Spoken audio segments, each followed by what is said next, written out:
Sikat na sikat sa mga Pinoy ngayon ang larong Rubik's Cube.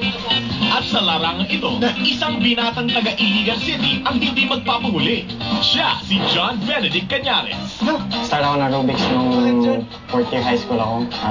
Sabi nila, imposible ito. Tapos sa panahon na yun, parang wala pang nakakasawag sa Rubik's Cube. Hindi katulad nowadays, marami, parang sikat na siya ngayon. Mula ng makahiligan, hindi na ito tinigilan ni JB. Kapag may libreng oras, Jack na Rubik's Cube ang kanyang laging hawak. Inuna ko talaga yung 3x3 kasi yun yung parang foundation mo. Tapos, nung parang nakabisado na ako sa 3x3, nag-aaral ako ng 4x4. Kasi parang mas challenging siya kasi medyo mas malaki. Nakita ko din yung 2x2, pinagtuunan ko na puzzle, yung Megamix. Eto, at umpisa pa lang ay gusto nang magbigay ng sample ni JB. Kaya niya rin masolve ang iba't ibang Rubik's Cubes na ito sa loob lamang ng 6 na minuto.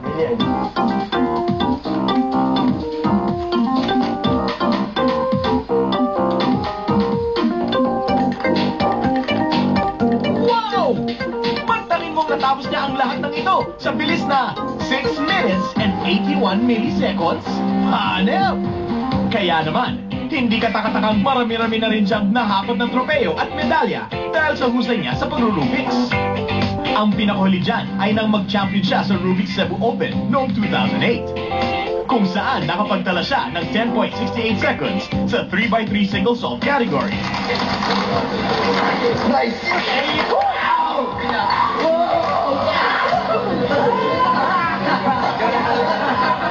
Hawak din ni JB ang number 52 sa top 100 world ranking ng 3x3 category. Parang Rubik's kasi parang hindi lang parang ina-aim mo yung world record or national records, ganyan. Parang i-beat mo yung self-record mo. Each time mag-set ka ng goal, tapos i-beat mo siya. Tapos hanggang ma-reach mo yung goal, satisfying siya every time you reach a new goal. Sa kasalukuyan, bukod sa pagtuturo ng Rubik sa kanyang pamangkin, minamaster na rin ni JB ang paglalaro ng naka-blindfold at pati na ang pagsusolve ng tinatawag nilang Mega Mix. Pinakita ng Rubik sa akin na yung isang imposibleng bagay, kaya mo talagang isolve. Tulad sa mga problema natin, may solusyon talaga. Tapos hanapin mo lang yung solusyon at saka masolve mo yan. Hanep! Ibang klase ka talaga, JB! Kaya naman, hindi kami papayag na hindi mo ipakita ang best mo dito sa Pinoy Records.